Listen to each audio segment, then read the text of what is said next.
Pronto. Agora sim, resolvido o problemite aqui. Gente, então, ó, eu vou pedir para vocês uma gentileza.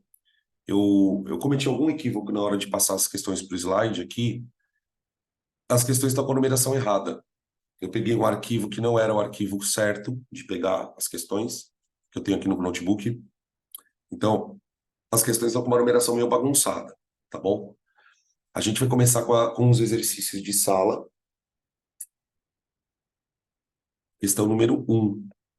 Aqui tem as duas primeiras questões, estão na página 77, tá? Para quem entrou um pouquinho atrasado aí, página 77.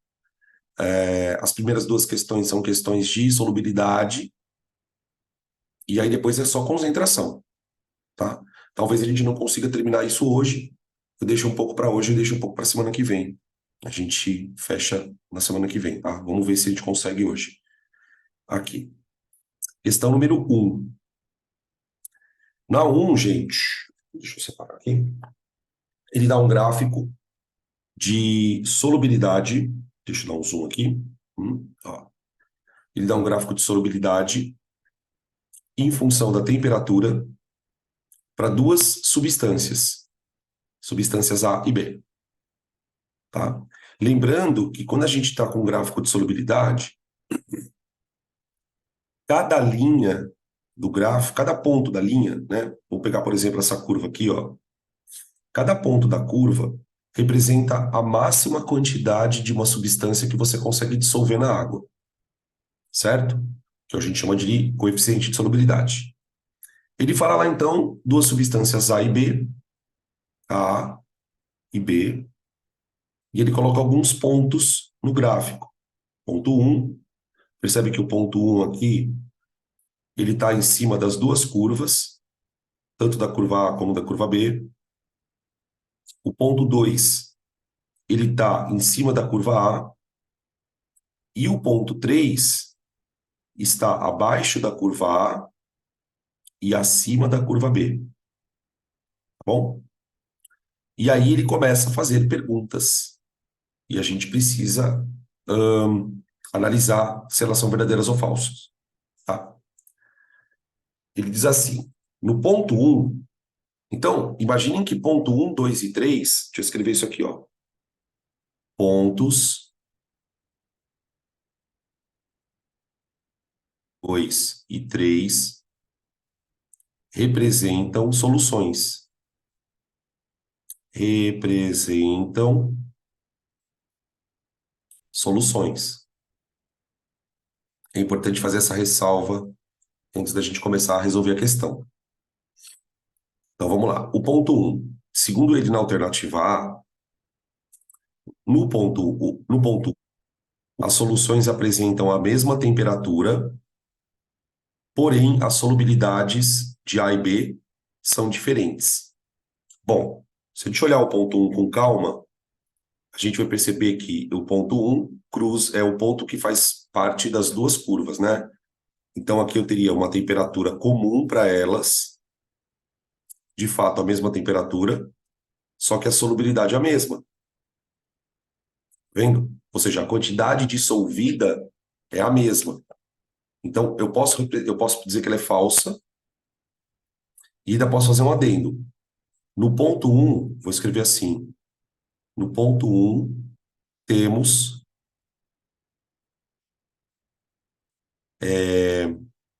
a máxima quantidade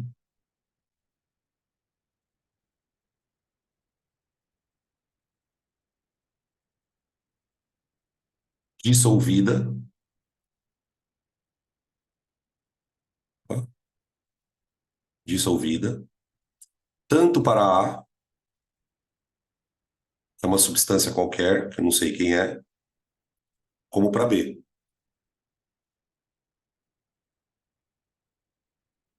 Numa mesma temperatura.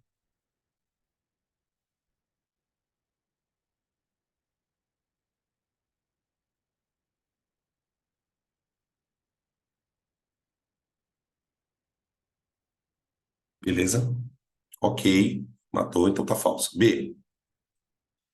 A solução da substância A está supersaturada no ponto 2.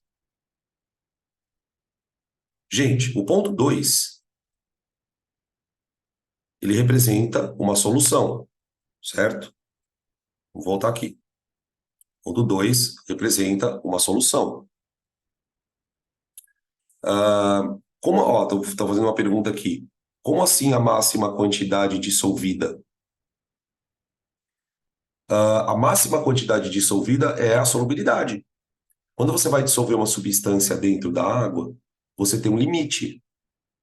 Você não pode dissolver quanto você quiser. Concorda? Se você vai colocar, por exemplo, açúcar na água, você vai colocar açúcar na água, você coloca um pouquinho, ele dissolve, coloca um pouquinho, ele dissolve, coloca um pouquinho, ele dissolve. Só que chega um momento que você não consegue mais. Se você tentar colocar mais açúcar, ele vai virar corpo de fundo. Então, quando a gente atinge o limite de solubilidade, a gente diz, olha, aqui está a máxima quantidade dissolvida. Por exemplo, no caso do ponto 1, se a gente fazer uma, sei lá, aproximaçãozinha grosseira, sei lá, faz de conta que é uns 30, 20 gramas. É a máxima quantidade que você consegue dissolver da substância em 100 gramas de água. Se você tentar dissolver mais, vai virar corpo de fundo, tá?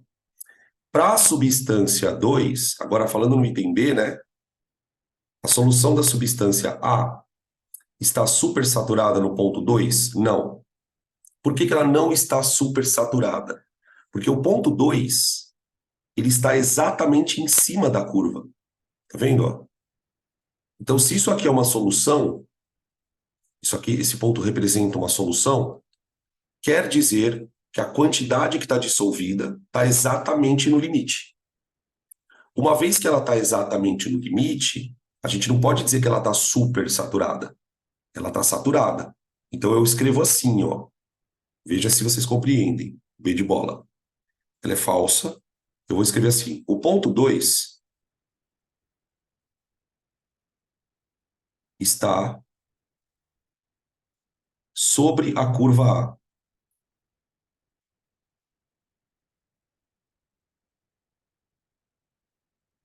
Ou seja,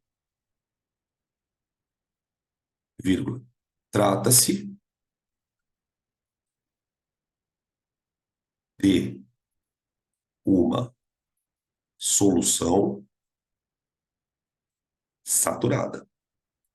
Para a solução ser supersaturada, o ponto teria que estar acima da curva. O ponto teria que estar acima da curva, tá? Lembrando que na solução supersaturada, a quantidade dissolvida extrapola o limite. Ela não está no limite, ela extrapolou, tá? Espera aí que temos perguntas. Dan, por que eu posso falar que nesse ponto 1,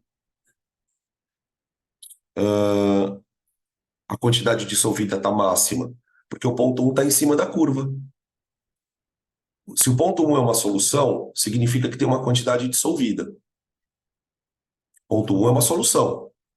Se essa solução, se o ponto 1, que representa uma solução, ele está exatamente na curva, quer dizer que a quantidade dissolvida não está nem abaixo e nem acima da quantidade limite. Por isso eu posso dizer que porque ela é a quantidade máxima. Tá? Deixa eu ver aqui se tem outra pergunta. Tem um monte de pergunta aqui. Dan, a substância A no ponto 1 também não está saturada? Tá, mas é em outra temperatura. Sim. É muito importante entender, gente, que para cada temperatura você tem uma quantidade dissolvida. Por exemplo, ó, o ponto 1 ele representa uma solução saturada de A nessa temperatura aqui, ó. Nessa temperatura. Já o ponto 2, ele também representa uma solução saturada de A, só que numa outra temperatura. Se eu pegar um ponto aqui, por exemplo, ó, dá uma olhada onde eu coloquei o mouse. Se você considerar um ponto ali em cima, você representa uma solução saturada de A, só que numa outra temperatura. Agora, por exemplo, olha o ponto 3. O ponto 3, se você olhar ele em relação à curva A, se você olhar para o ponto 3 em relação à curva A, O ponto 3 está abaixo. Então, se o ponto 3 for uma solução do tipo da A, essa solução estaria insaturada. Quando eu olho para o ponto 3 e comparo ele com a curva B, em relação à curva B, ele está acima. Então, se o ponto B for de uma solução do tipo B, ela vai estar supersaturada. Entenderam? Peraí que tem mais pergunta aqui. Peraí. Mas a supersaturada não tem corpo de fundo? Não. Não. Se ela é supersaturada, olha o nome, supersaturada. Então ela está mais do que saturada. Se ela está mais do que saturada, o excesso está dissolvido. Ele está dissolvido. Tá bom? Cuidado com isso, porque isso é uma dúvida até certo ponto bem comum. A molecada tende a achar que uma supersaturada é uma saturada com corpo de fundo. Não. Não existe corpo de fundo na supersaturada. Por isso que ela chama supersaturada. Tá? Professor, seria supersaturada se tivesse acima de 80? Sim. Por exemplo, se esse ponto 2 estivesse acima da curva para a solução A, aí ela seria supersaturada. Entenderam? Beleza? Confusinho Dan, isso, né? Oi. eu ainda não peguei direito esse trem do supersaturada e do saturada. O supersaturada, o corpo de fundo tá dissolvido ainda, não tem corpo de fundo. E na saturada tem corpo de fundo? Sim, sim. Ah, tá. Porque uma coisa importante, gente, é que se ela é supersaturada, significa que não tem corpo de fundo. Falar solução supersaturada com corpo de fundo é a mesma coisa que você fazer é um paradoxo. Se ela é supersaturada, é porque está mais do que dissolvido. Então não existe nenhuma semelhança entre uma coisa supersaturada e uma saturada com corpo de fundo. Não existe. Por exemplo, imagina uma situação assim. Vou pegar um exemplo, vai. Esquece um pouco o exercício, tá? Peraí. Imagina que você tem um coeficiente de solubilidade de 30 gramas para 100 gramas de água a 25 graus. Aí eu te dou duas soluções. Solução A, eu tenho 30 gramas por 100 mais 7 gramas de corpo de fundo. Solução B, eu tenho 37 gramas em 100. Só que elas estão a 25 graus, as duas. A solução A, ela está saturada, porque ela está no limite. Só que ela tem corpo de fundo. Ah, então ela é saturada com corpo de fundo. A solução B não tem corpo de fundo. E a quantidade dissolvida está acima do limite. Aqui eu tenho uma supersaturada, tá? Cuidado com isso. Deixa eu ver que tem mais pergunta aqui. Peraí. Prof, Oi, pode mas falar. a supersaturada não vai ter visivelmente um fundo, tipo um corpo de fundo? Claro que não. Corpo de fundo, gente, não é soluto dissolvido. Corpo de fundo não é soluto dissolvido. Se ela tem corpo de fundo, é porque ela não tem excesso dissolvido. Essa é a sacada. O que acontece quando você tenta dissolver uma coisa acima do limite? Ela não dissolve.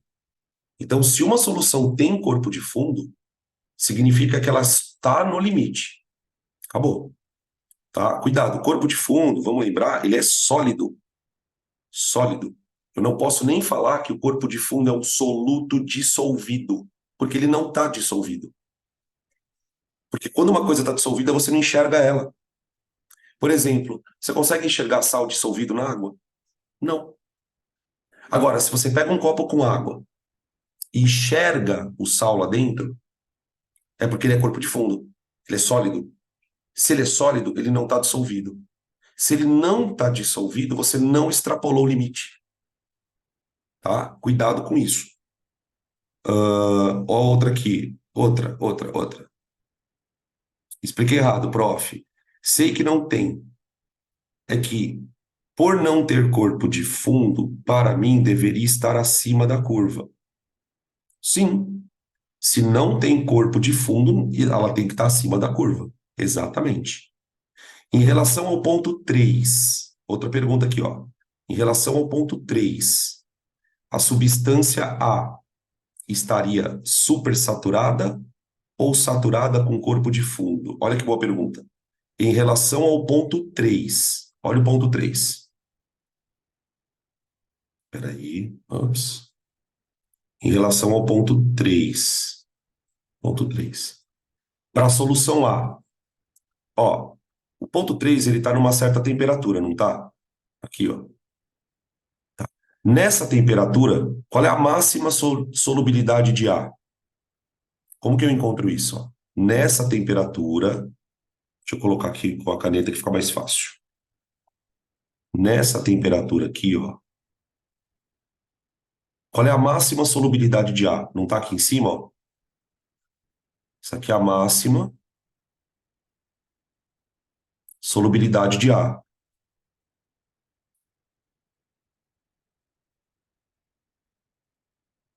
Se o ponto 3 está abaixo da máxima solubilidade, ela teria que estar insaturada.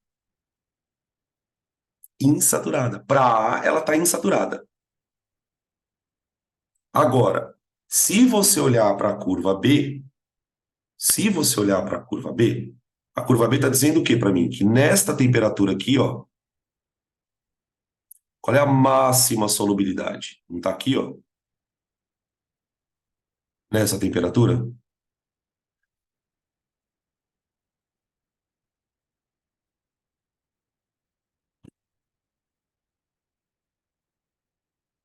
Então, quando você pega o ponto 3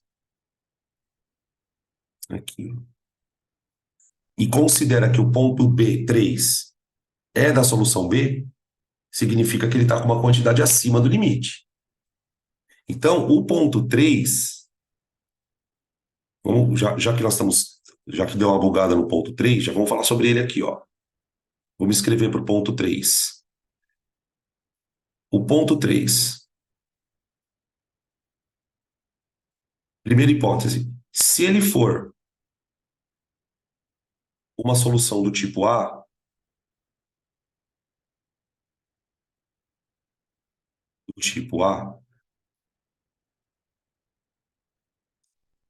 ele está abaixo do limite, porque ele está abaixo do gráfico.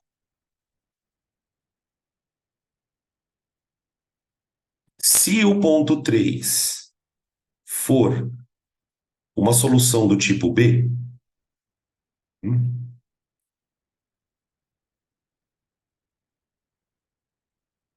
ele está acima do gráfico, portanto, ele está acima do limite.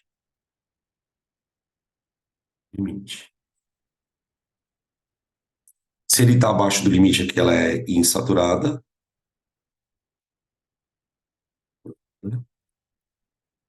Se ele está acima do limite, ela está super saturada. Saturada. Deixa eu ver aqui que tem mais perguntas.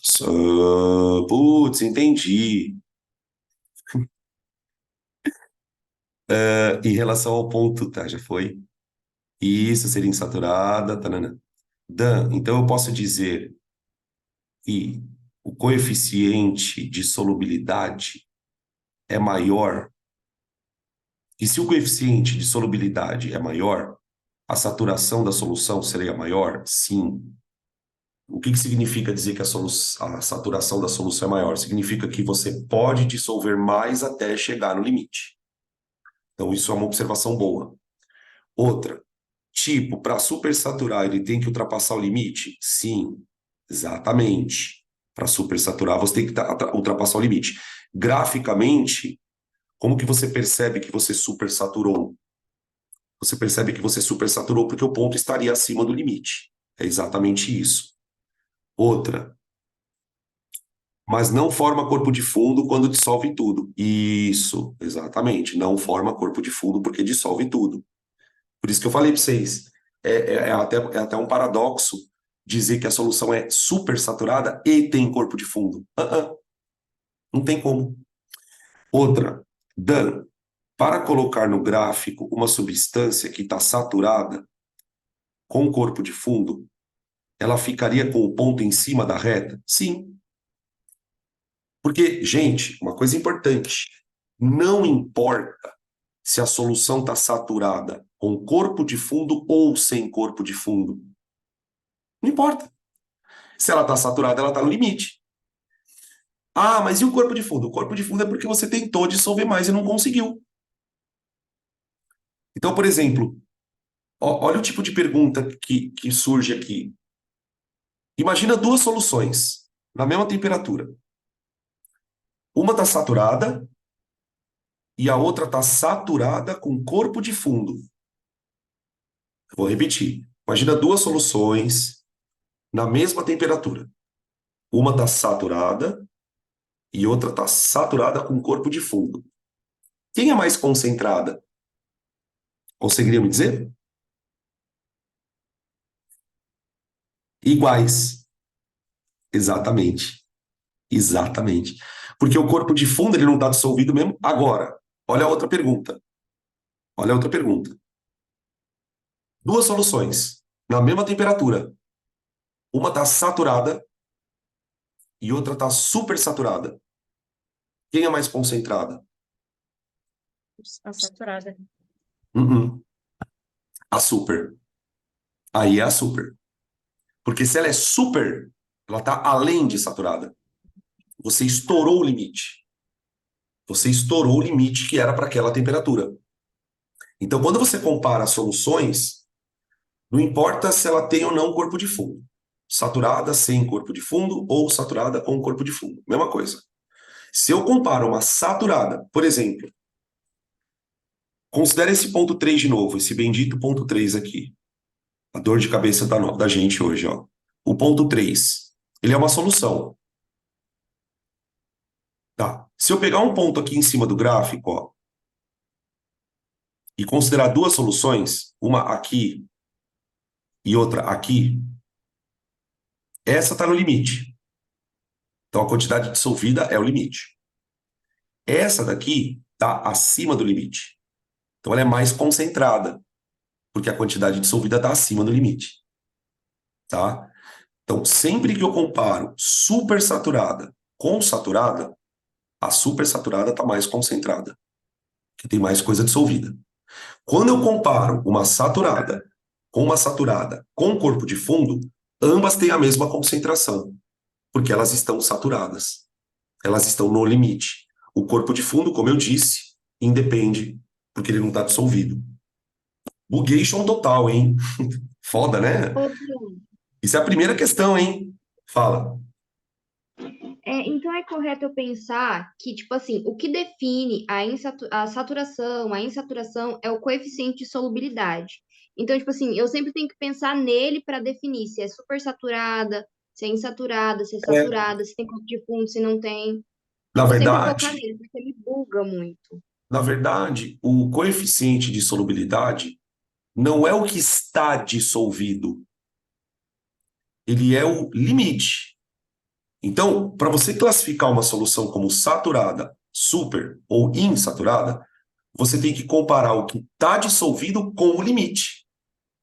Então, por exemplo, quando você pega o ponto 3 e compara com a curva A, e depois compara com a curva B, o que a gente está fazendo é isso. Por isso que eu escrevi no começo do exercício que o ponto 1, 2 e o 3, eles são soluções. Alguém preparou essas soluções. Alguém foi lá no laboratório e preparou a solução. Para você classificar a solução como saturada, insaturada ou supersaturada, você tem que comparar esses pontos com o limite. E o limite é o que está no gráfico. Então, por exemplo, se um ponto está abaixo do gráfico, quer dizer que em relação ao limite, Ele dissolveu menos. Se um ponto está acima do gráfico, é porque em relação ao limite, ele está supersaturado, ele tem uma quantidade a mais dissolvido. Entenderam? Deixa eu ver que a gente tem mais pergunta aqui. Prof, Pode falar. sem ser chata, é porque o senhor confundiu no ponto 3, que a tipo A tá acima do limite. Ele Só está na hora acima de do, escrever, ele tá ali acima do no ponto limite. 3. Então, mas vamos lá, Então, o senhor escreveu que tá abaixo. eu escrevi abaixo. É, Pro ponto A, ele está abaixo, ó. Para o tipo A, se você comparar o ponto 3 com o mas gráfico ela é A, insaturada? ela é A tipo insaturada. A? Se o ponto 3 for uma solução do tipo A, sim. Não, é Imagina que super saturada? Não, ela é supersaturada para B. O ponto 3 é alguma coisa dissolvida na água. O que é o ponto 3? Vamos lá. Ele é uma substância X dissolvida na água.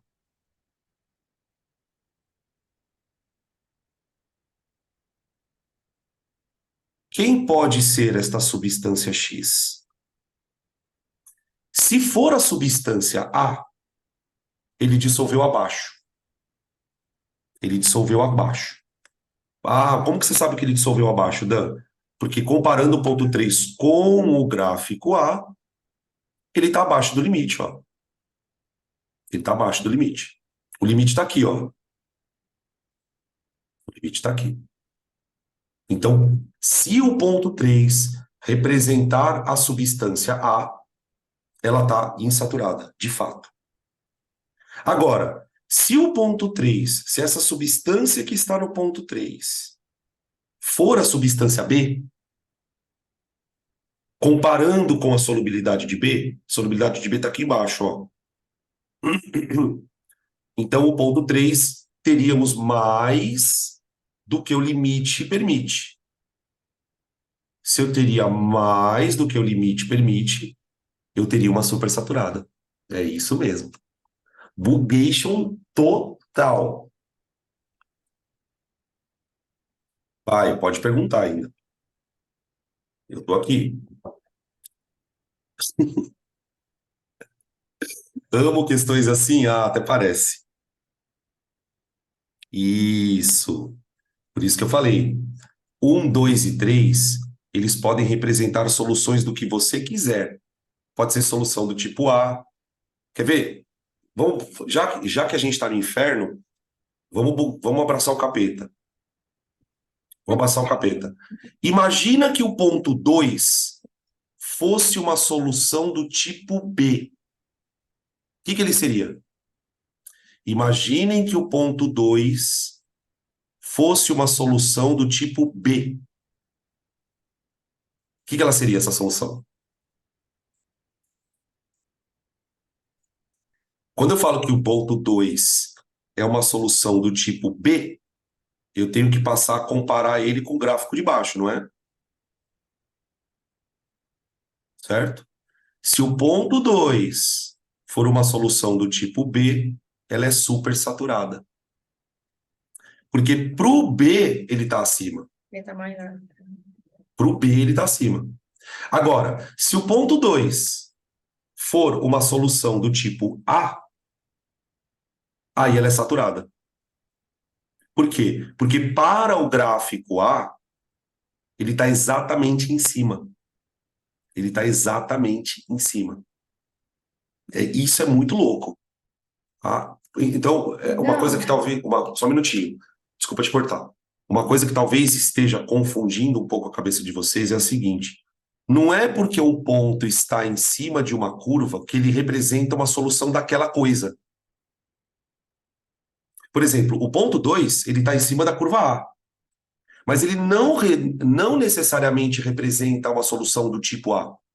Você pode usar o ponto 2 para pensar numa solução do tipo A ou numa solução do tipo B.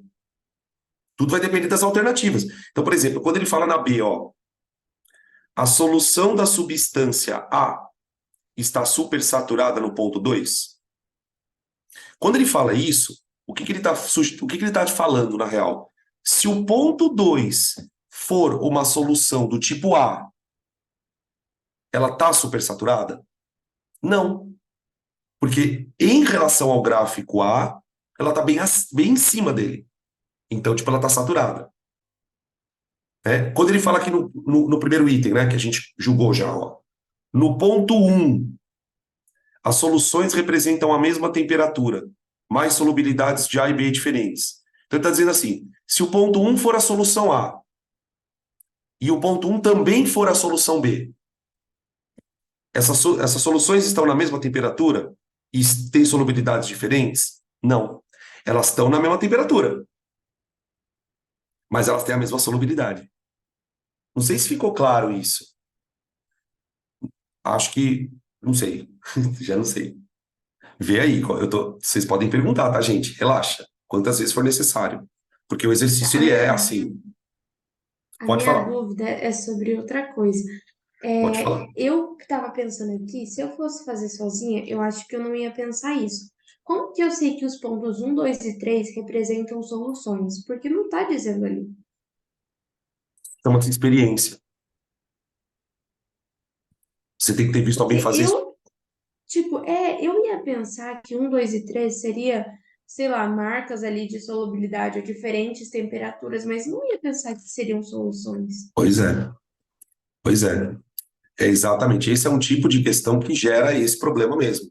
Isso que eu já coloquei logo de primeira aqui. E a única forma de você perceber isso é já ter visto alguém fazer uma coisa dessa. Porque na maioria dos exercícios, ele vai te dar os gráficos e te fazer perguntas. Ó, a solubilidade aumenta com a temperatura, a solubilidade diminui com a temperatura, né? Esse é um tipo de exercício muito especial. Quando eu digo especial, é que ele é muito difícil, porque ele obriga o aluno a pensar fora da caixa. É exatamente essa situação. A ideia é gerar essa situação mesmo, tá? Para mostrar, gente, é aquela expressão que eu sempre falo: o buraco não tem fundo. Quando a gente acha que tá tudo. Ah, beleza, acho que eu entendi. Sempre tem alguma coisinha diferente ali para tirar do fundo da cartola. Tá? A boa notícia é que esse é o tipo de exercício mais difícil que a gente tem desse assunto. Tá? Então, só para a gente fechar essa discussão, a curva em si, ela não representa soluções. A curva em si representa limites. Cada ponto da curva representa um limite diferente. Para você saber se uma solução é saturada, insaturada ou supersaturada, você pega a tua solução que você preparou e coloca no gráfico. Se o ponto cair abaixo da curva, é porque a tua solução que você preparou está insaturada. Que é, por exemplo, o ponto 3 para a solução A. Se o ponto que você preparou da solução cair acima de uma curva, que é o que acontece com o ponto 3 comparado com o gráfico B, é porque para aquela solução, para aquele sistema, a sua solução está supersaturada. E se o ponto cair em cima da curva, aí sim, ela está saturada, tá? Muito fora da caixa, muito fora da caixa. Concordo com você. Tá? E calma que tem coisa pior ainda, calma. A gente não acabou a questão, né? Ele fala assim, ó, eu vou pular a C. Depois eu falo dela. Porque isso aqui vai gerar uma polêmica desgraçada. Tá? Não, dá para fazer a C, já dá para fazer. Não precisa pular, não. Quando ele fala no C, as soluções são instáveis no ponto 3. Não sei se todos vocês que estão assistindo a aula neste exato momento viram o vídeo que eu mostrei na aula de solubilidade do Iberê, do Manual do Mundo. No vídeo do Manual do Mundo, ele prepara uma solução supersaturada com uma substância chamada acetato de sódio. E ele mostra que a solução supersaturada não tem corpo de fundo, como a gente estava discutindo agora há pouco. Só que ele faz uma ressalva. Não sei se vocês lembram do vídeo. Ele diz assim: eu não posso mexer nessa solução, não posso chacoalhar ela. Uma solução supersaturada, ela é muito sensível. Se você pegar uma solução supersaturada e chacoalhar, aquele excesso estava dissolvido, ele vira corpo de fundo na hora. Então, quando ele fala que as soluções são instáveis, ele está se referindo a essa instabilidade de você mexer ela e ela passar de supersaturada, aí sim, para saturada com corpo de fundo. Então, na verdade, por que essa alternativa C está falsa? Por que essa alternativa C está falsa? Porque, de novo, ó, se o ponto 3 se referir a uma solução do tipo A, ele estaria insaturado. Estaria insaturado. Agora, se o ponto 3 estiver se referindo a B, ela está super. Então, eu posso dizer que o ponto 3 ele seria uma solução instável só para B e não para A. Por isso que ela é falsa. Ficou claro isso? Se não, me fala. Tá? Beleza? Pro A, ela é insaturada. A insaturada, como você não chegou no limite, não extrapolou o limite, você pode chacoalhar. Agora, pro sistema B, não. Se eu tentar chacoalhar pro sistema B, se for uma solução do tipo B, né? Ela vira corpo de fundo na hora. Tá? Item D de doido. Outra novidade aqui no item D. Então, peraí.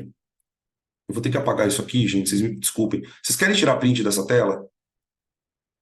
Eu aconselharia vocês tirarem print se quiserem, porque eu vou apagar ela, porque eu preciso escrever umas outras coisas aqui.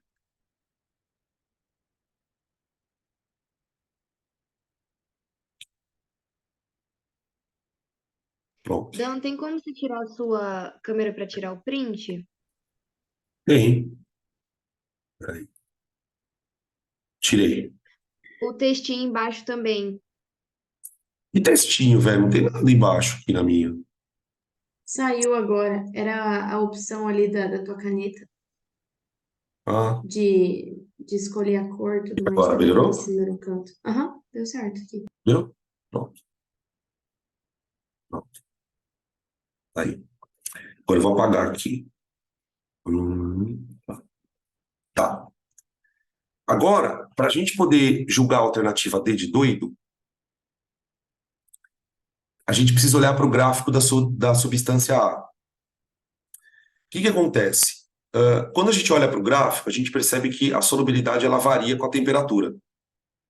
Então, por exemplo, na solução do tipo B, a gente percebe um comportamento de que quanto maior a temperatura, menor é o limite.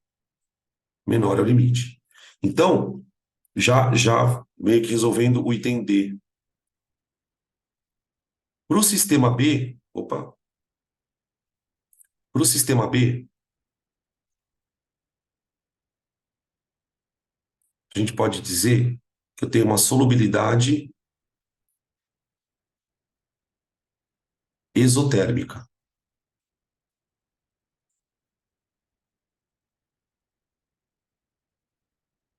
Tudo bem. Beleza. Só que o sistema A ele é meio louco. Por quê? O sistema A ele tem um comportamento meio duplo, né? Aqui nós temos, deixa eu colocar aqui, ó, tem uma temperatura aqui especial, ó. Eu vou chamar essa temperatura de T, tá bom? O que eu posso afirmar sobre o sistema A? Para o sistema A, para temperaturas menores do que T, a solubilidade é endotérmica, porque ela aumenta com a temperatura. Solubilidade endotérmica. Se a temperatura for maior do que T, a solubilidade passa a ser exotérmica. Por que que isso acontece? Por quê? Em geral, esse comportamento não é comum. Ele é um comportamento específico para pouquíssimas substâncias. O que acontece é o seguinte, gente. Existem algumas substâncias que conforme você vai... Como é que eu posso dizer? Conforme você vai mudando a temperatura, a estrutura da molécula muda. A molécula tem uma geometria molecular. Ela tem uma geometria.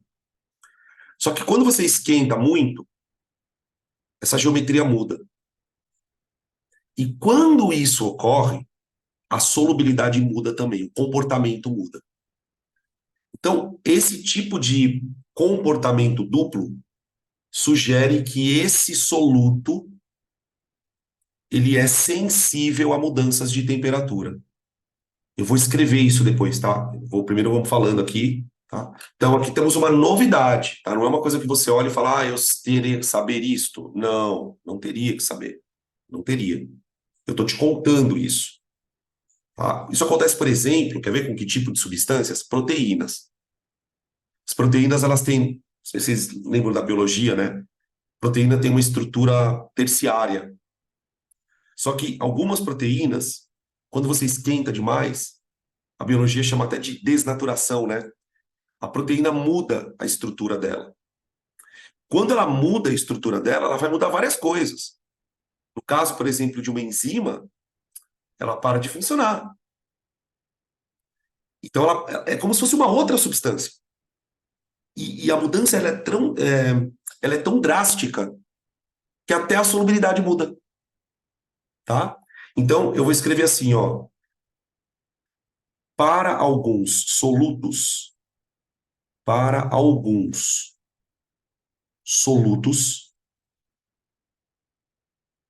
a mudança de temperatura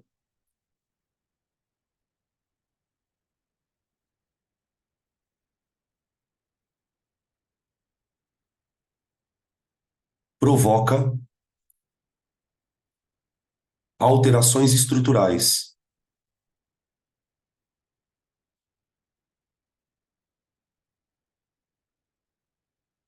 Se você quiser colocar um adendo,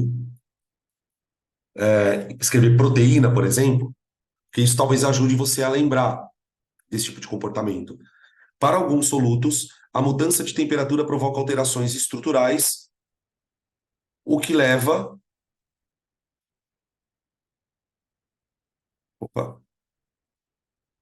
a mudança de comportamento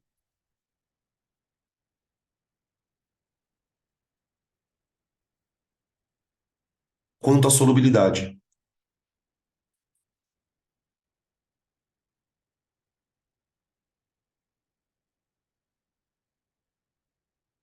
Só que esse é o tipo de exercício, pessoal, que ele é tão complicado que não tem como você trabalhar isso em aula. Não tem. Esse é o tipo de. Quando eu coloco esse exercício aqui, eu coloco de propósito, que é quase que uma continuação da aula. Porque são muitas novidades, né? Essa questão de comparar um ponto com as curvas, de perceber que essas curvas têm coisa que sobe e desce assim, tá? Beleza? Vamos colocar aqui o exemplo, vai, proteína.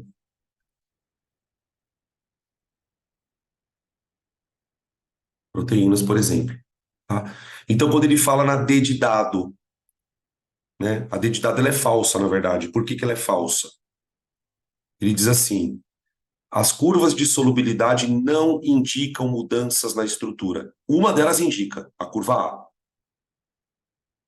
Seja quem for essa substância A, ela tem essa mudança de estrutura, sim. À medida que você vai esquentando a solução, ela vai mudando a estrutura, e quando ela muda a estrutura, inclusive ela muda a estrutura justamente na temperatura que a gente assinalou.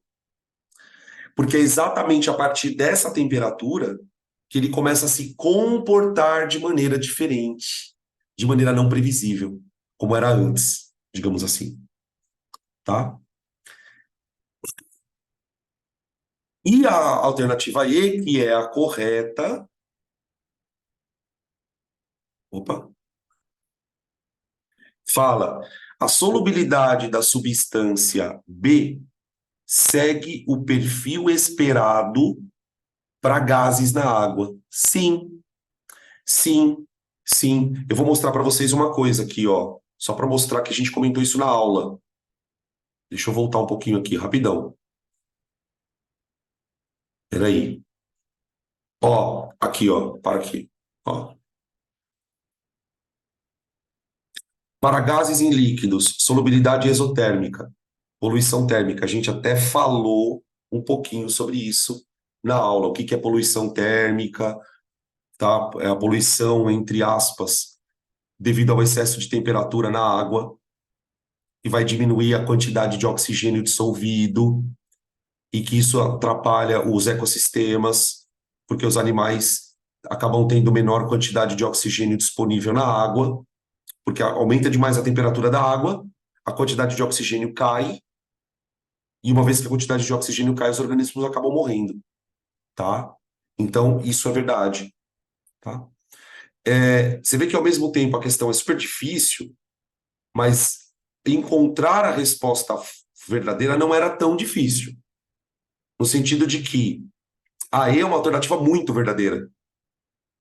Então, por mais que eventualmente vocês pudessem ficar na dúvida em relação às outras, né, principalmente essa confusão aí de que fulano é mais saturado para um ou insaturado para outro, a alternativa E ela é correta, corretíssima, tá? Então, isso também é uma característica de algumas questões de múltipla escolha, né?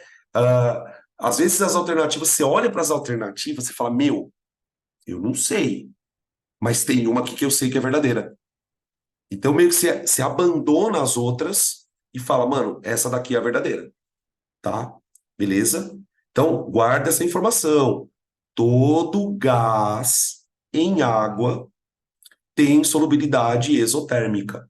Essa informação, ela de fato é importante. Todo gás em água tem solubilidade exotérmica, tá? Estão perguntando uma outra coisa aqui. Dan, o 80 é o CS no gráfico? Ele é o CS para alguma temperatura, né? Não é porque ele colocou 80 que, por exemplo, por exemplo, lembra que para você encontrar o coeficiente, você tem que escolher um ponto. Por exemplo, neste ponto, o CS não é 80. Neste ponto aqui, o CS não é 80. Cuidado com isso. Se o CS fosse só 80, não teria por que ter gráfico. Se o CS fosse só 80. Né? O fato de você ter um gráfico significa que nem sempre o CS é 80. O CS deve ser 80 aonde, especificamente? Nesse ponto aqui, ó. E nem nesse ponto, ó, ele está um pouco abaixo do 80. Ele só colocou 80 aqui para nada. Ele só colocou 80 aqui para nada é boa. Tá? Beleza? Então, alternativa aí de inferno. De inferno. Tá? Podem tirar print aí, misericórdia. Ah, uma hora, né? Deu. Deu uma hora mesmo, ó. Não, deu um pouco menos que uma hora, né? Deu uns 40 e poucos minutos. Uns 40 e poucos minutos. Tudo bem, tá tudo certo.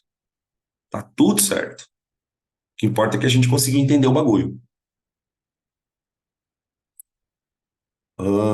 Beleza, vamos lá. Medo. Medo. Questão 2, medo. Não, tô brincando.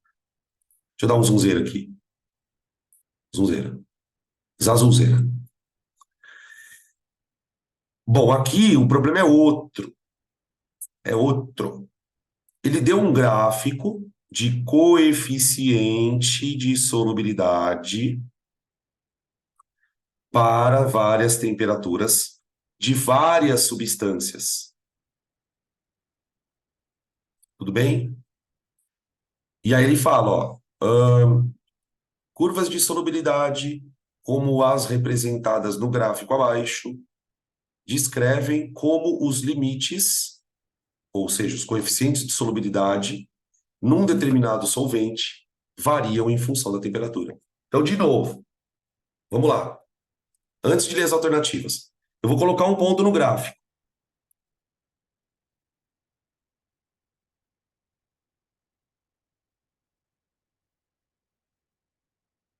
Gente, olha para esse ponto que eu coloquei no gráfico. Esse ponto no gráfico, ele representa uma solução saturada, insaturada ou supersaturada?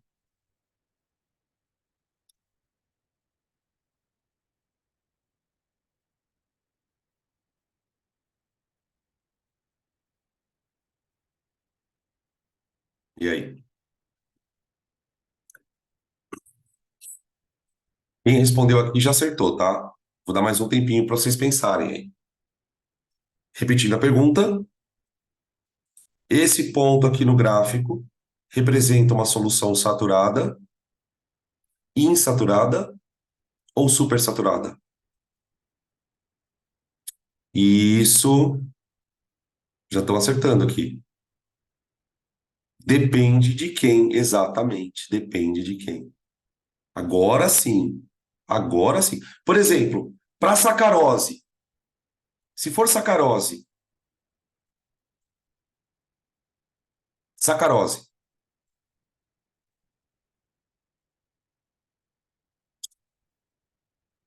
Isso. Insaturada. Para o NaOH. Isso, exato. Agora foi. Exatamente, supersaturada. Para os que estão acima, ela é insaturada. Para os que estão abaixo, que dela, do ponto, né? Ela é supersaturada. Agora foi. Maravilha. Lindo. Gostei. Muito bom. Bom mesmo. Ok. Agora vamos ler os Paranauê aqui. Vamos lá. Frase A. Todas as substâncias são sais, com exceção da sacarose. Falso. Eu tenho uma base aqui, ó. Maledeta, eu tenho uma base. O resto é tudo sal. Sacarose, que é o açúcar, né? Isso aqui é uma base. Tá? Então a tá falsa. B. O aumento de temperatura de 10 para 40 graus favorece a solubilização do sulfato de sério em água. Ô, gente, o sulfato de sério é esse maluco aqui, ó. Mano, ele é o único sal que a solubilidade diminui com a temperatura, tá vendo, ó? Ele é o único que não funciona. Ele diminui a solubilidade. Então tá falsa também. Tá falsa. Tá falsa. Tá bom? C. A massa de nitrato de amônio que fica na solução quando a temperatura da água é reduzida de 80 para 40 é aproximadamente 100 gramas. Então imagina o seguinte, ó.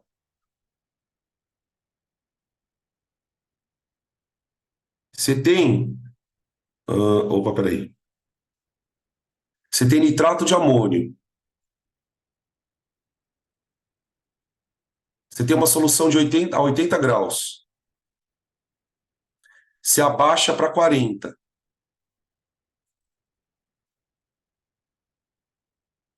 O que acontece com a solubilidade? Diminui. Vamos ver? Deixa eu dar um zoom aqui, ó. Ô, gente, a 80 graus, a solubilidade do nitrato de amônio é 600 gramas, tá vendo, ó? Para 100 de água. Então, ó, a 80 graus, a solubilidade é 600 gramas dissolvidos para 100 de água. Tudo bem? Tá.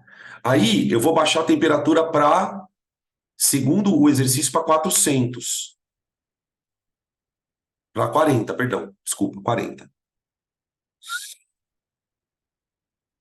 Vai dar uns 300 aproximadamente, um pouco menos, mas vamos arredondar para 300.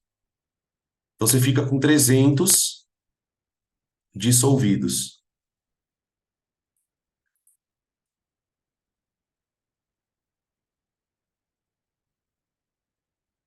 Então tá errado, porque ele fala que a massa que permanece em solução, a massa que permanece em solução é o que continua dissolvido, ó. Só que permanece em solução.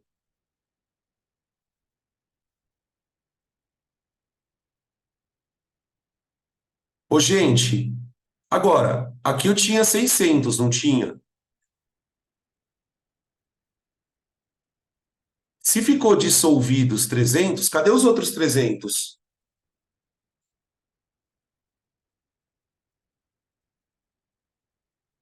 Cadê o resto? Onde tá? Onde tá? Onde tá?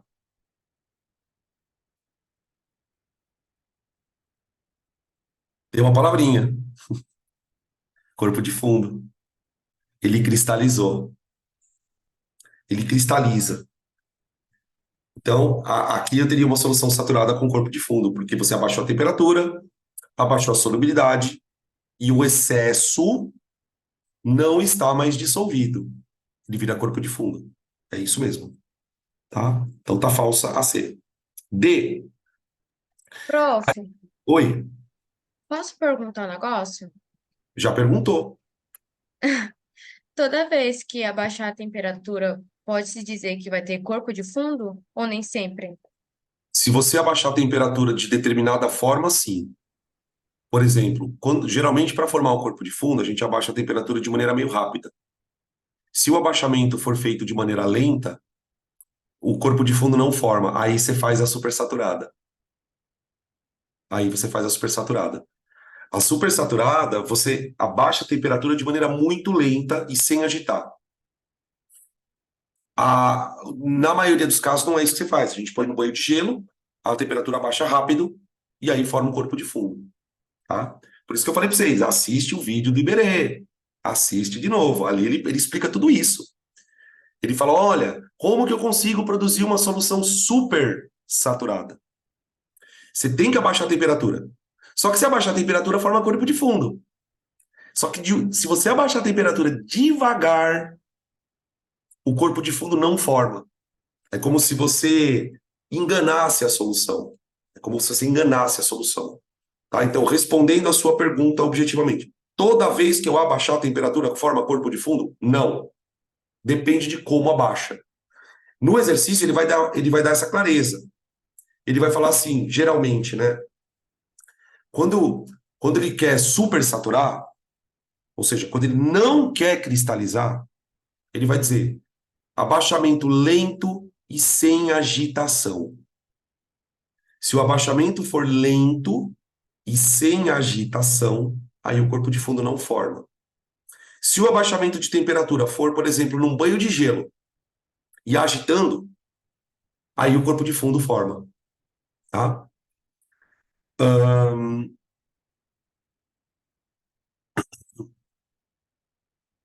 Eu falo pra vocês verem as porra dos vídeos, vocês não veem. Vocês só veem os vídeos da Priscila. Só os da Priscila que vocês veem. Ai, ai. D, de doido. Eu vou falar para ela mandar pra vocês pararem de ver vídeo também. A dissolução do iodeto de sódio. Cadê o iodeto de sódio? NaI. Aqui, ó. NaI. A dissolução do iodeto de sódio é endotérmica. É verdade, né? Ó, é verdade. Então, de novo, né, uma questão no sentido muito parecido com a outra, que umas alternativas estranhas, mas a verdadeira é muito verdadeira. Tá? D de dado é a resposta da questão. Solubilidade aumenta, exatamente. Solubilidade aumenta com aumento de temperatura. Solubilidade aumenta com aumento de temperatura. Tá bom? D de doido. Tá aí. Beleza? Tira print. Pronto. Na apostila de vocês, a questão é número 3. Aqui tá com a numeração zoada, tá? Tô falando isso de novo aqui pro pessoal, porque quem for assistir a aula gravada vai achar estranho as numerações. Então vai acompanhando aqui. A questão de vocês na apostila é a 3. Tá na página 77. Tá? Questão do seguinte. Opa, vamos lá. Questão fala: certo medicamento pediátrico comercializado na forma de líquido apresenta a seguinte indicação: crianças. A dose pediátrica é de 1 gota por quilograma de criança. Quilograma de criança é foda. Me vê 1 quilo de criança, por favor. Então, por exemplo, se a criança pesar 20 quilos, você vai dar 20 gotas. Se a criança pesar 30 quilos, você vai dar 30 gotas. Tá? É comum isso acontecer em medicamento, né? Dipirona, por exemplo, é 1 gota por quilo. Com intervalo de 6 horas. Então, a cada 6 horas. 6 horas. Outra coisa, não exceda 4 administrações em doses fracionadas em 24 horas. Porque se você tem que dar de 6 em 6 horas, então, em um dia, você vai dar no máximo 4 doses. 24 horas, né? Beleza? Então, quando ele fala que o medicamento é administrado na forma líquida, o que você tem que entender com isso? O medicamento é uma solução. Você tem alguma coisa dissolvida, provavelmente na água, tá? Então, por exemplo, quando a gente toma dipirona, você está tomando uma solução de dipirona, na verdade. A dipirona está dissolvida na água, tá? Outra coisa que ele fala: cada 16 gotas tem 200 miligramas do medicamento, que é o soluto, né?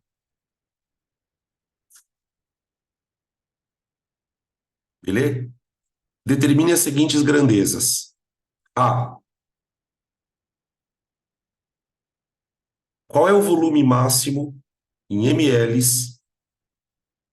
que uma criança de 20 quilos pode ingerir a cada administração?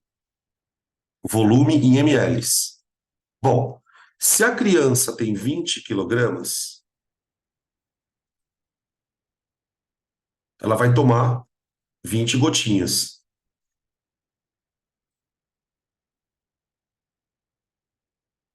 Só que eu sei que 1 gota, aliás, peraí, que 1 ml, perdão,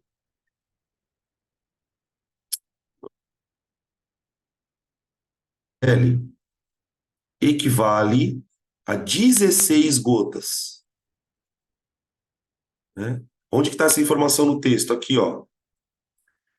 Sabendo que cada ml, e são 16 gotas, tá? Então, tipo, 1 ml, 16 gotas. Quantos ml, volume, são para 20 gotas? Gotas. Tá? Então, vai dar V igual a 20 sobre 16. Que vai dar 4 vezes 5, 4 vezes 4, corta, dá 1,25.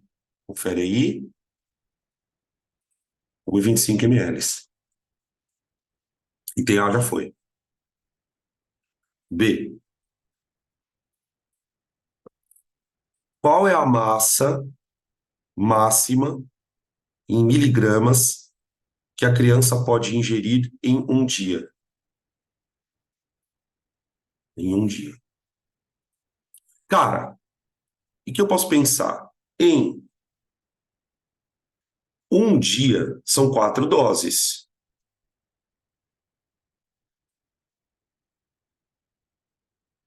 Concorda? Só que, gente, cada dose são 20 gotas. A criança tem 20 quilos.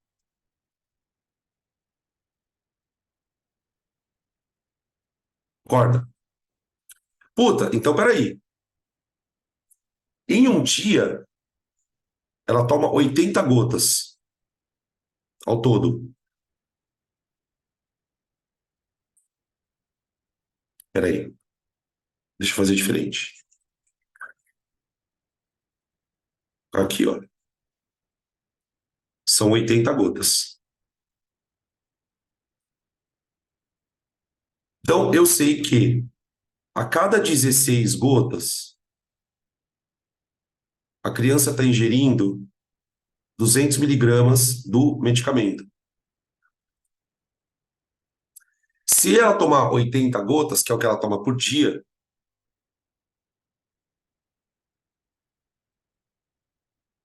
ela vai tomar uma massa M de medicamento, né? Aqui, ó, 80, gente, é 16 vezes 5. Ela tá tomando 5 vezes mais que 16 gotas. Puta, então ela vai tomar 5 vezes mais de massa do medicamento. Então o M vai dar 1.000 gotas, 1.000 ml.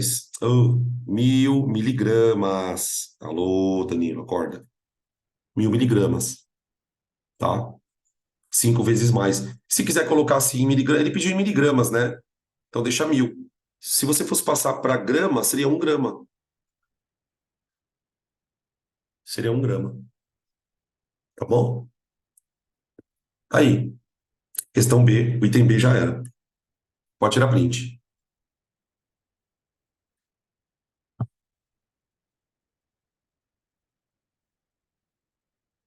Vou virar a página aqui.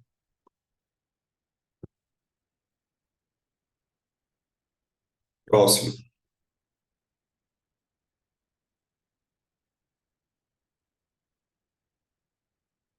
A próxima questão é de vocês é a questão número 4. A minha tá 2. Eu vou colocar aqui no slide, que daí o pessoal que for assistir ela gravada também acompanha, ó. Questão 4 do material. Q4. Na 4 ele diz o seguinte: considere 2 litros de uma solução aquosa de sulfato de sódio, ó, Na2SO4,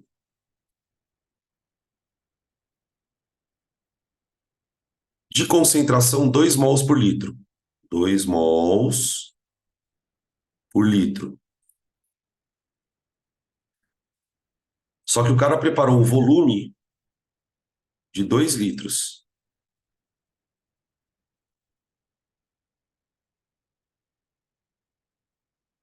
Tá? E tem a... Calcule o número de mols e a massa do soluto. Bom, são duas contas, né? Para eu calcular o número de mols, eu vou pensar o seguinte, ó. Eu tenho que ter a cada 1 litro, tem que ter 2 mols do soluto. Então, em 2 litros, eu tenho o número de mols N.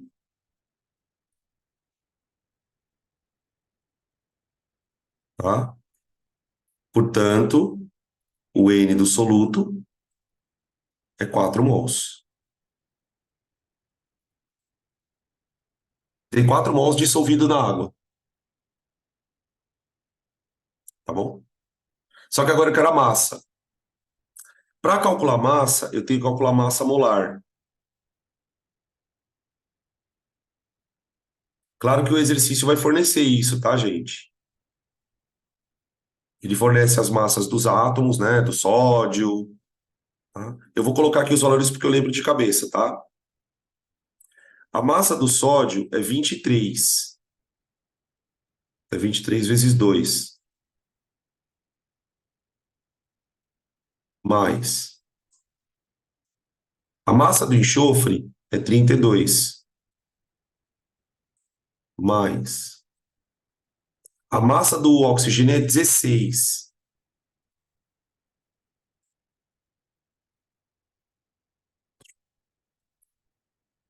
Sessenta e quatro mais 32 dá 96.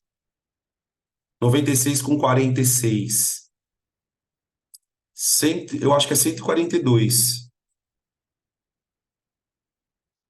gramas para 1 mol.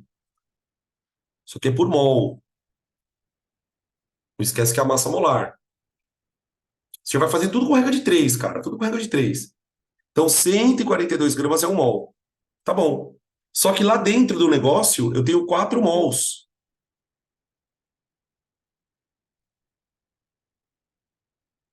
Eu tenho uma massa M. Tá bom? Dá 4 vezes 142. Dá 488, eu acho. 488. Se alguém detectar uma conta errada, me avisa, tá? Me chama. 488. Então aqui é um exercício meio de transformar de grama para mol, né? No caso de mol para grama. Beleza? Isso é o item A. Item B.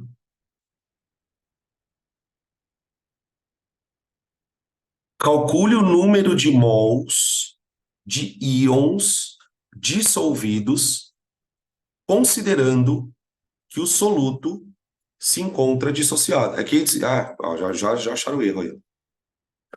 Espera aí. 142 vezes 4.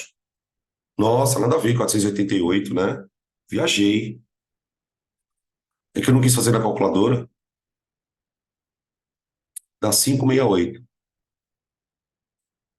Eu tenho que largar de ser preguiçoso e fazer a conta. Obrigado. Obrigado. Tá, agora vamos para o item B. Calcule o número de mols de íons dissolvidos, considerando que o soluto se encontra 100% dissociado. Gente, essa substância, ela é um eletrólito.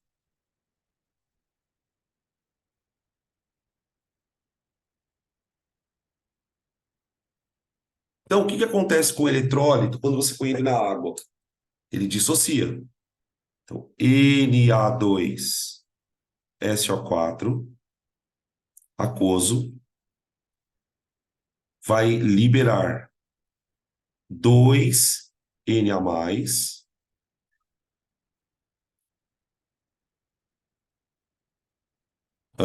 mais SO4, 2 menos. Então, veja, lá dentro da solução, a gente tem 4 mols. Porque assim, quando eu pego 1 mol disso aqui e dissocio, esse 1 mol vai virar 2 disso e 1 disso. Olha a estequiometria aqui, ó. Tá vendo? Se eu coloquei na solução 4 mols,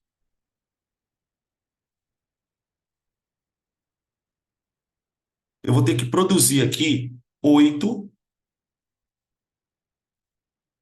de sódio lá dentro e vou ter que produzir 4 de sulfato. Isso que está dissociado. Então, ó, isso aqui foi dissociado.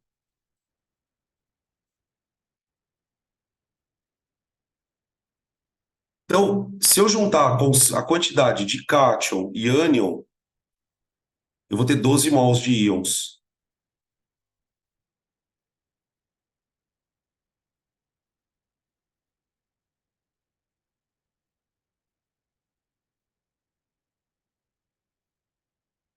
Né? Seriam 4 e 8. Tá bom? Por que 8 mols? Estão perguntando aqui. Por quê? Estequiometria. Cada 1 mol produz 2. 4 produz o dobro. Tem que acompanhar a proporção aqui, ó. 1 libera 2. Se 1 libera 2, 4 libera X aqui, ó. Tá? Beleza? É uma estequiometria que nós estamos fazendo aqui. Claro que tem um detalhe aqui, né? Eu não sei se vocês perceberam. Eu tinha que saber a fórmula do sulfato de sódio, né? Tá? Quando o exercício dá a fórmula, beleza. Você pega a fórmula e dissocia. Tá? Mas a gente já estudou um pouquinho disso na parte de sal, de nomenclatura de sal. Beleza? Podem tirar print.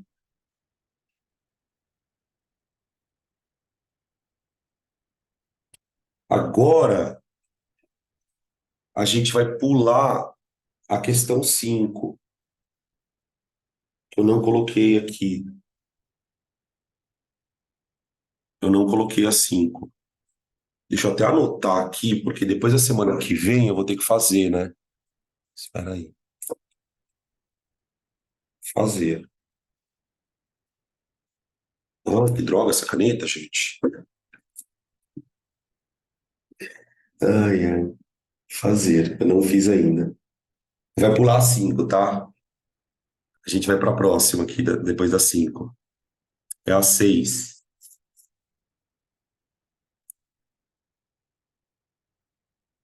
Questão 6.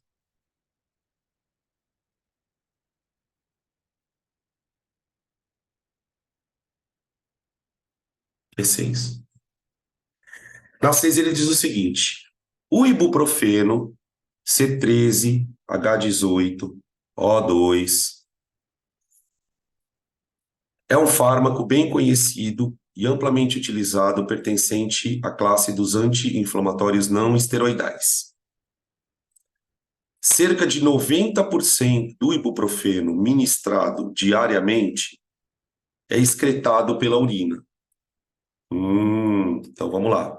90% vai para a urina.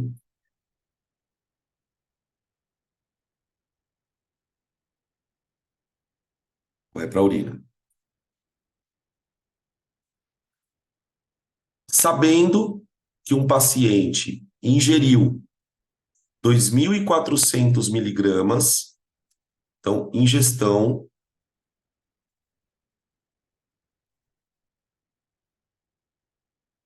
dois e quatrocentos.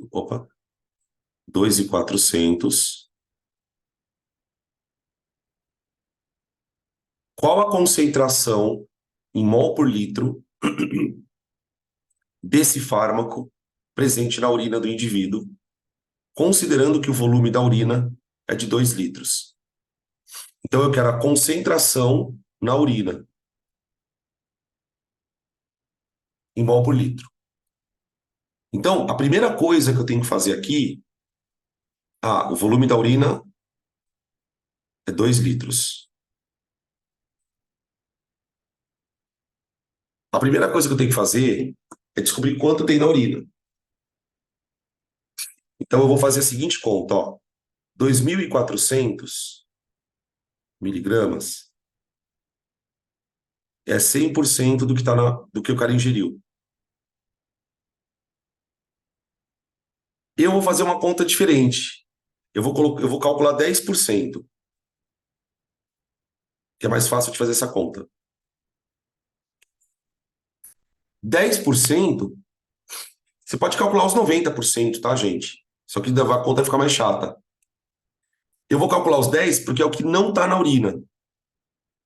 Então, a massa de 10%, ela vale 240 miligramas. Isso aqui não está na urina.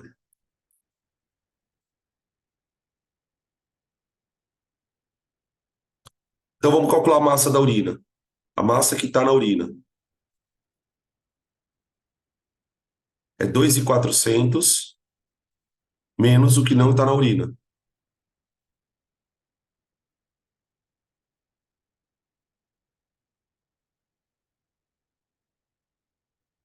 Aqui. Vai dar 2.160 miligramas. Tudo bem? 2.160. Isso aqui é o que está na urina.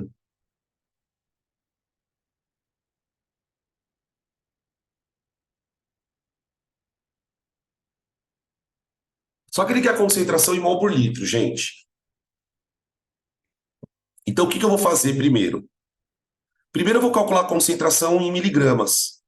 Então, eu vou fazer o seguinte, ó. Eu vou dizer que 2.160 miligramas estão em 2 litros de urina.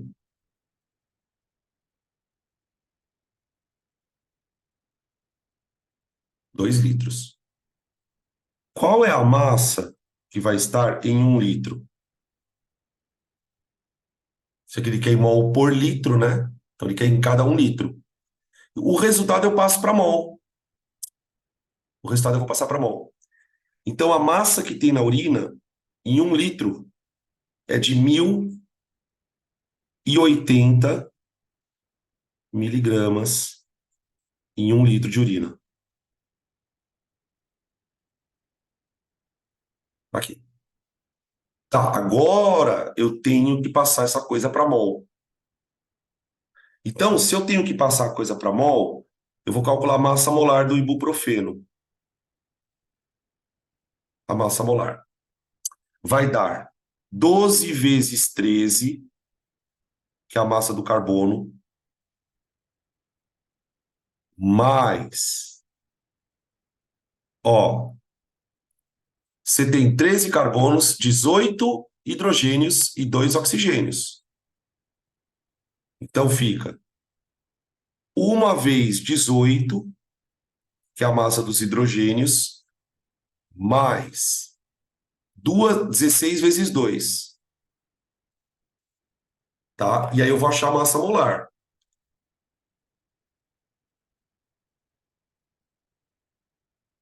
206.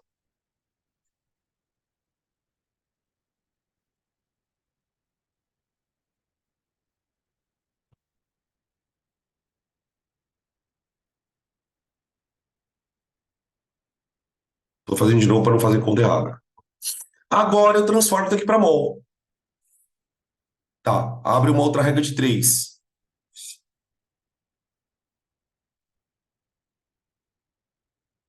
Um mol de soluto, que é o ibuprofeno, pesa 206 gramas.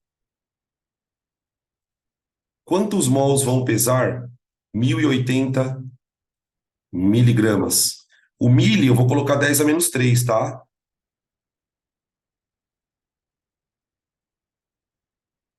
Então, o N, ele vai dar 1.080, 10 a menos 3, dividido por 206. Aí, obviamente, né, que eu não sou besta, eu vou olhar nas alternativas. Tá tudo elevado a 10 a menos 3.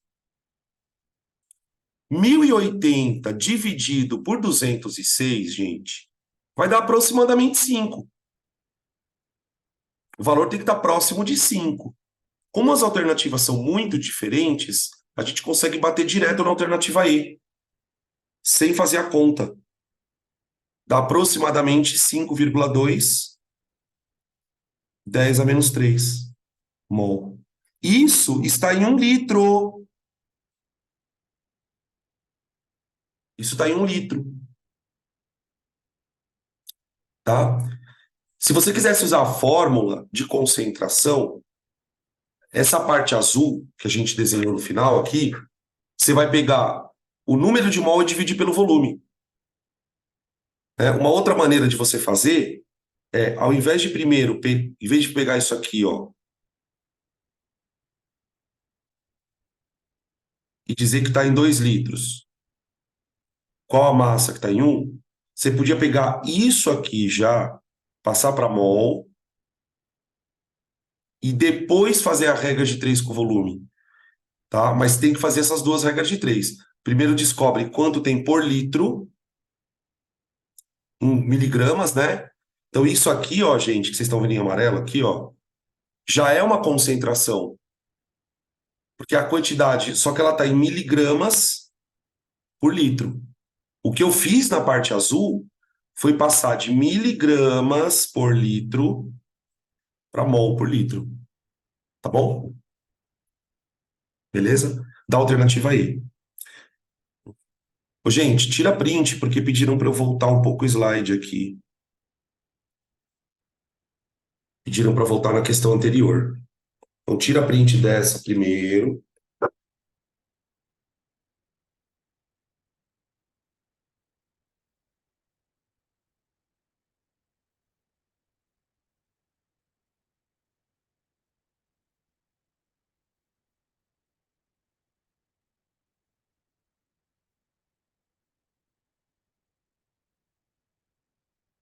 Beleza?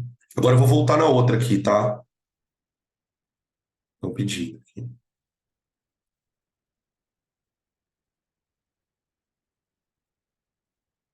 Ó, essa aqui é a outra.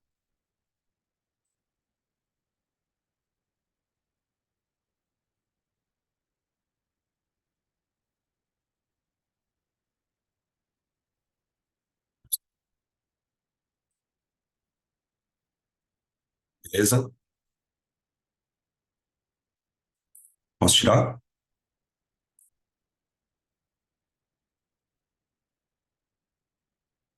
Beleza. Ok. Beleza. Próximo. Agora, na apostila de vocês é a questão 7. Q7. Deixa eu colocar aqui no cantinho. Q7.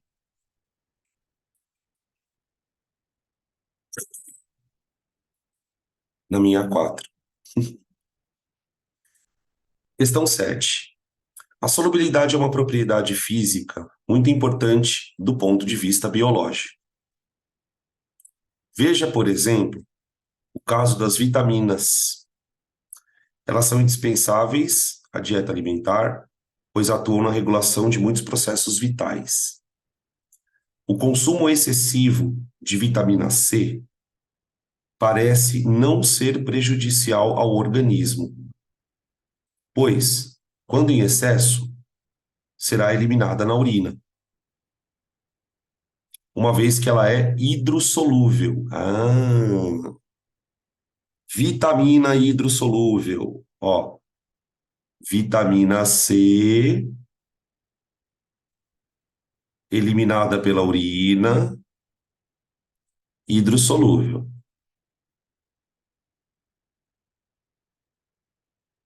Consumo excessivo de vitamina A, por outro lado, é prejudicial, pois é lipossolúvel e acaba retida no organismo,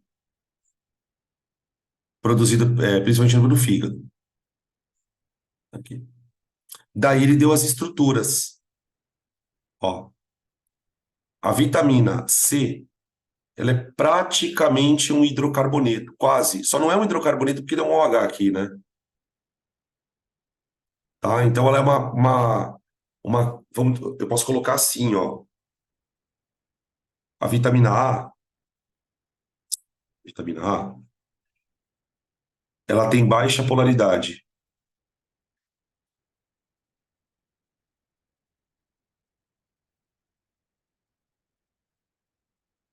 Só que a vitamina C tá cheia de grupo hidroxila. A vitamina A, ela até tem um grupo hidroxila aqui, né? Na vitamina C, eu tenho vários grupos hidroxila. Isso faz com que ela se dissolva muito bem na água. Ela faz bastante ponte de hidrogênio com a água. né? Então, a vitamina C, ela tem alta polaridade. Por isso, ela é hidrossolúvel. Bom, então, a gente poderia dizer, de maneira, pensando no que a gente está estudando, né? Que a solubilidade da vitamina A é menor que a C na água.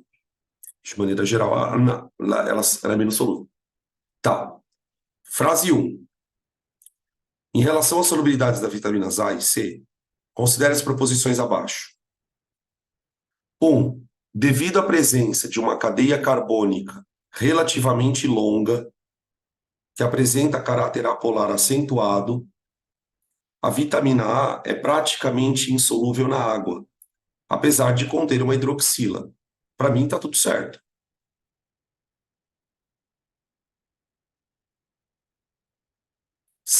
2. A vitamina C é hidrossolúvel devido à presença de vários grupos hidroxila na sua estrutura, que podem interagir com as moléculas de água por meio de ponte de hidrogênio. Ok? Ok. 3. Se o coeficiente de solubilidade da vitamina C na água é 330 por litro, uma solução aquosa dessa vitamina, de concentração 100 gramas por litro, nessas mesmas condições, encontra-se supersaturada. Opa!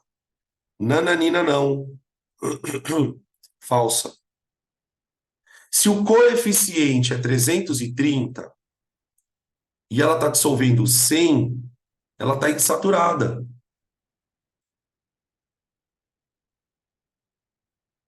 Isso, exatamente. Ela está insaturada. Está menos que o limite, está insaturada. Tá bom? Beleza? Então tá falsa. A 1 e a 2 são verdadeiras, alternativa C.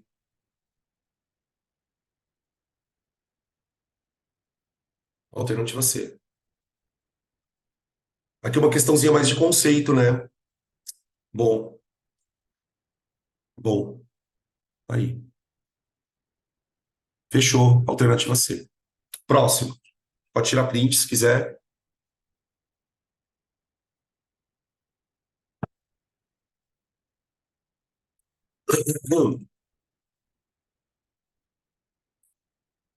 Próximo.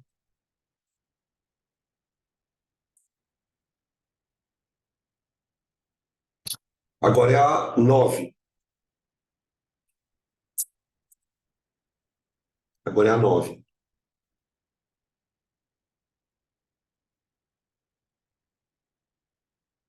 Nove. Ele diz assim na 9.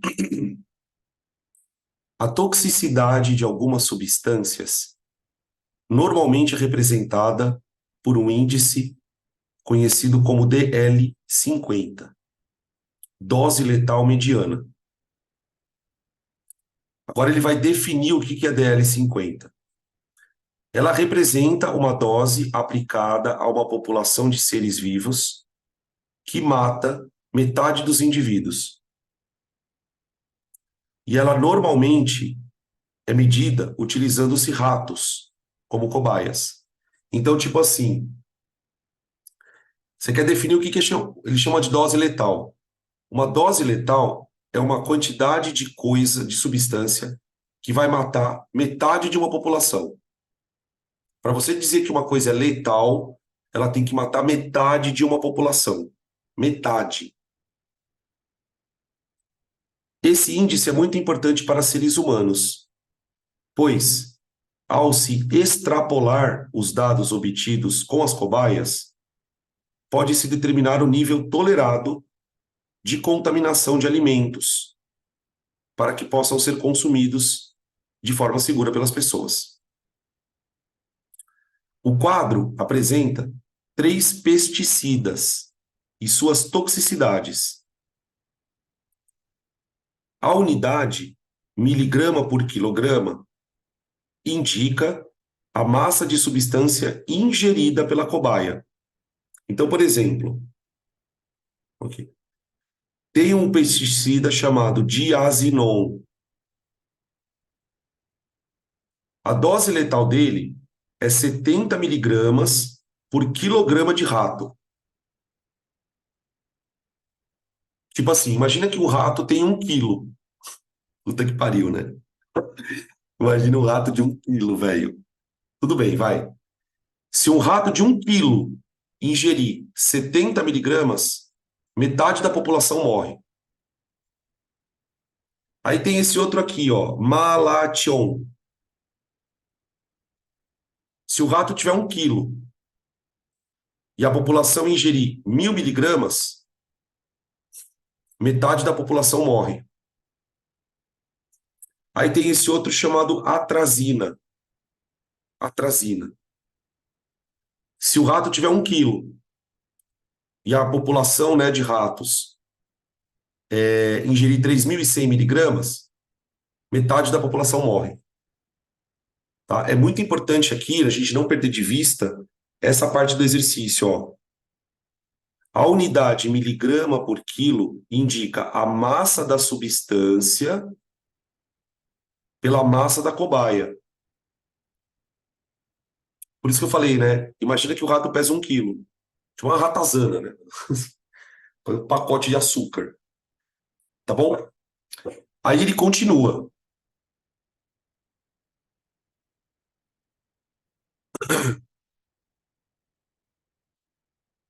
"60 ratos, com massa de 200 gramas cada, foram divididos em 3 grupos de 20.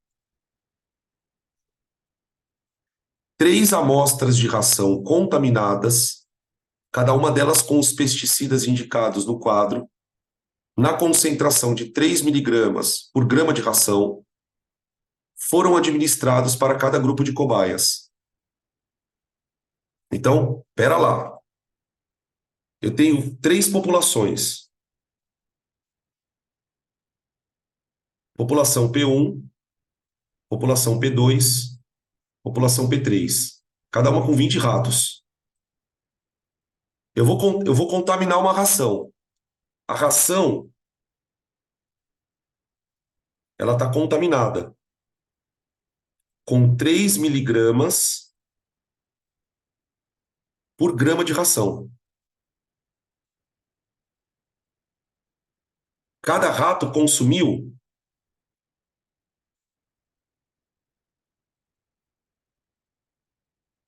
100 gramas de ração.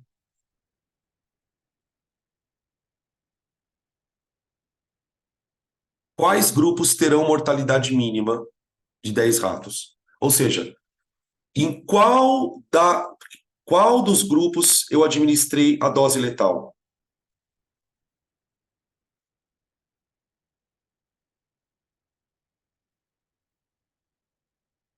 Entenderam? Então, o que eu vou ter que fazer agora, mano? Tipo, assim, honestamente, é uma questão que é difícil até de entender. Então, aqui é um exemplo clássico de que não adianta ter fórmula. Não resolve nada. Você vai tudo na regra de 3. A primeira coisa que eu tentaria fazer, pessoal, é descobrir quanto que cada rato ingeriu. Primeira coisa. Então, quantidade de veneno ingerida, quantidade de pesticida por rato. Por rato. Tá bom. Ele fala que a ração está contaminada 3 miligramas por grama. Só que cada rato comeu 100 gramas. Então, ó, se em 1 grama de ração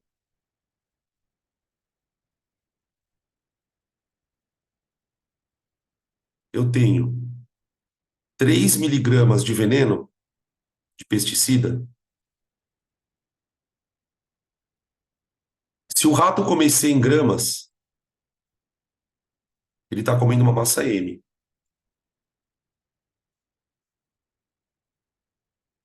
Essa massa M, evidentemente, vale 300 miligramas. por rato.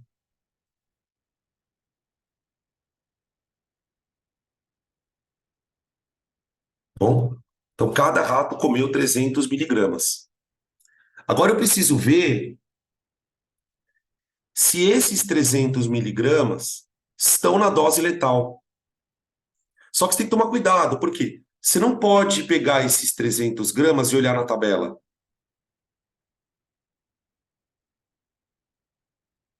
Você não pode. Por quê? Porque cada rato pesa 200 gramas. E a tabela está por quilo. Então agora o que eu tenho que fazer? Qual seria a massa que o rato ingeriu se ele tivesse 1 quilo? Então, ó, eu vou escrever uma coisa tosca aqui. Se o rato pesasse 1 quilo,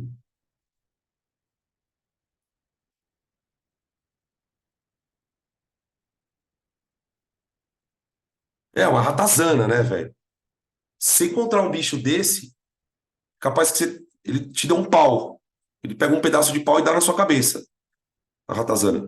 Então, ó, o rato pesa 200 gramas, né? E ele ingeriu 300 miligramas de veneno.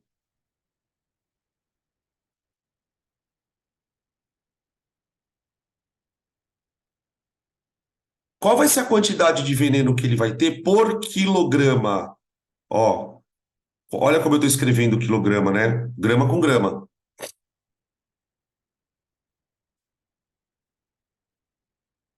Então, tipo, se o rato pesasse 1 quilo, a quantidade que ele estaria ingerindo é de 1.500, 5 vezes mais ali, né? Miligramas por quilograma de rato. Ah, agora sim. Essa é a quantidade que ele ingeriu por quilo. O que eu faço com essa quantidade? Compara com a tabela. Comparar com a tabela.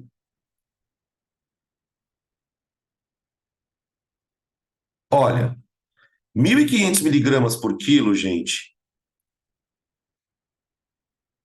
Se for esse aqui, ó. Se for esse cara, ele morreu. Porque a dose letal é 70. Então, essa população morreu metade. Se for esse aqui também, ó.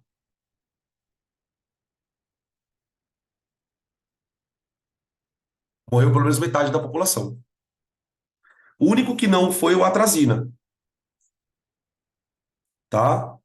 Então, os grupos que morreram foram os que a ração estava contaminada com diazinon e o malation. D de doido, ó. Malation e diazinon estão com a dose, eles ingeriram uma dose superior à dose letal. Então é D de dado. D de dado.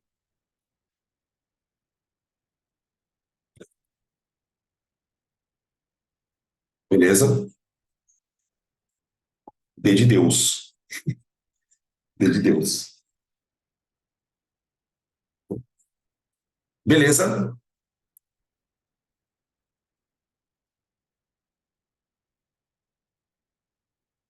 Podem tirar print.